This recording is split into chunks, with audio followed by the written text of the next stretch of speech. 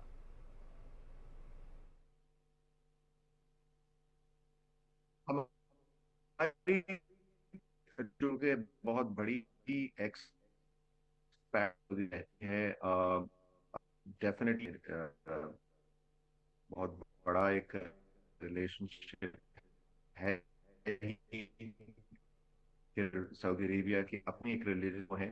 اس میں جو سب سے اہم چیز وہ یہی ہے کہ ان جو پروڈکٹس جو ہیں جو بنا رہے ہیں ہم لوگ سپورٹ کر رہے ہیں وہ وہاں کی کمیونٹی بھی استعمال کرے, لیکن اس کے ساتھ ساتھ ہمارے یہاں سے جو تیار ہو کے یوتھ ہے وہ پھر جا کے ان یعنی کہ پروجیکٹس کے اندر جن کی یہاں پہ بھی موجود ہو جگہ یا جو جیویز ہیں اور وہاں پہ بھی ہو, ان کے ساتھ کام کرنے میں کامیاب ہو, تو یہ ایک پازیٹیو ایک ایسپیکٹ ہے. ہیونگ سیڈ دیٹ ہمارے پاس ٹورزم کی بہت اپرچونیٹیز ہیں, اور اگر ہم ٹورزم کے پوائنٹ آف ویو سے وہ جو اپنے ناردرن ایریاز کی ڈیولپمنٹ کرنے میں کامیاب ہوتے ہیں, ان پروجیکٹس کے اندر جاتے ہیں, تو ہم بہت بڑی ایک کمیونٹی کو, ایکسپیرٹس کو بھی اور دوسرے بھی جو ٹورزم ہے اس کو ہم بڑھا سکتے ہیں. ابھی ریسنٹلی جس طرح گلگت اور اسکردو کے اندر بھی جو ایئرپورٹس کا انعقاد ہوا جس میں انٹرنیشنل فلائٹس آنا شروع ہو رہی ہیں, تو یہ تمام چیزیں آغاز ہیں, لیکن ٹورزم کے اندر بھی ہوٹل انڈسٹری اور وہ تمام چیزوں کو ڈیولپ کرنے کا جو پراسپیکٹ ہے وہ بھی ایگزسٹ کرتا ہے. Exactly. Thank you so much doctor Shamail Dawood for your time. اور ہم بات کر رہے تھے پاکستان سعودی ریلیشن کے حوالے سے جو کہ مزید مستحکم ہوتے جا رہے ہیں, انویسٹمنٹ آتی جا رہی ہے پاکستان کی, یوتھ کے حوالے سے بھی ہم نے بات کی ہے. تو ہم اگر بات کریں رضوان ذرا کھیلوں کے میدان کی, تو یہاں سے بھی بڑی اچھی اچھی خبریں ہمارے پاس آ رہی ہیں, اور ہم دیکھ رہے ہیں کہ with the passage of time ہم نے جب ہم بات کرتے تھے کرکٹ کے حوالے سے یا دیگر کھیلوں کے حوالے سے, تو ہم کہتے تھے پرفارمنس بہت زیادہ میٹر کر رہی ہے. ہم یہ کہتے تھے کہ ہم جتنی محنت کرتے ہیں وہ نظر آنی چاہیے, اور اب ہم دیکھ رہے ہیں کہ وہ نظر بھی آ رہی ہے.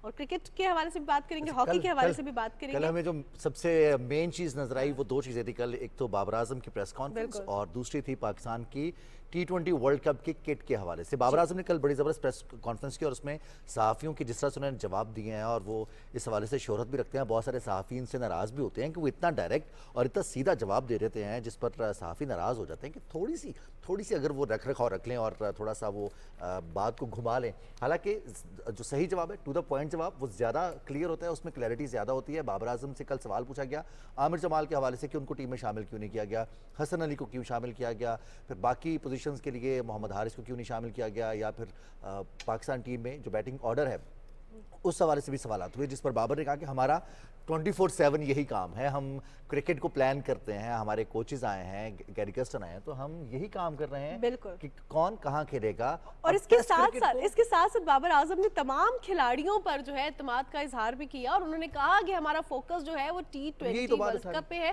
اور ہم جو ہے اعتماد کا اظہار کریں. کیپٹن کو یہی جو ہے ایک مین چیز ہوتی ہے کہ وہ کانفیڈنٹ رہے اپنے پلیئرز پر. اس کے ساتھ صرف پلیئرز پر نہیں, انہوں نے مینجمنٹ پر بھی پراپر جو ہے اعتماد کا اظہار کیا. ایک اور چیز انہوں نے کہی کہ ہم سب جو 15 رکنی اسکواڈ ہے جو پہلے آئرلینڈ اور انگلینڈ جا رہا ہے پھر ورلڈ کپ کے لیے جائے گا, اب ہم تجربہ نہیں کریں گے, روٹیشنل پالیسی ختم ہو گئی ہے, اور ان پلیئرز میں سے کوئی ایک ایسا پلیئر نہیں ہے جو جیتنا نہ چاہتا ہو. تمام پلیئرز اپنا 100% دے رہے ہیں, محنت کر رہے ہیں اور جیتنا چاہ رہے ہیں, اور انشاءاللہ ہم جیت کر. لیکن ساتھ میں انہوں نے یہ بھی کہا ہے کہ جو ہم کر لیتے ہیں نا جو ابھی پرفارمنس ہے یہ بعد میں کیسی ہوگی, تو انہوں نے کہا ہے کہ ٹیسٹ میچ کی پرفارمنس کو بالکل بھی T20 سے نہ ملایا جائے. اور obviously ہوتا یہ ہے کہ اگر ہمارے مائنڈ میں بہت سے کوسچنز ہوتے ہیں تو جو کیپٹن ہوتا ہے اس کے مائنڈ پہ پریشر بھی بہت زیادہ ہوتا ہے, لیکن the best thing about that is کہ he was quite confident about the management and about the team as well. ایک اور زبردست سی چیز اور وہ ہے جی آفیشیل کٹ کی لانچ کر دی گئی ہے ICC T20 ورلڈ کپ کی. پاکستان کرکٹ ٹیم کی جو کٹ ہے آپ دیکھ سکتے ہیں کہ اس کی آفیشیل لانچ کی گئی ہے.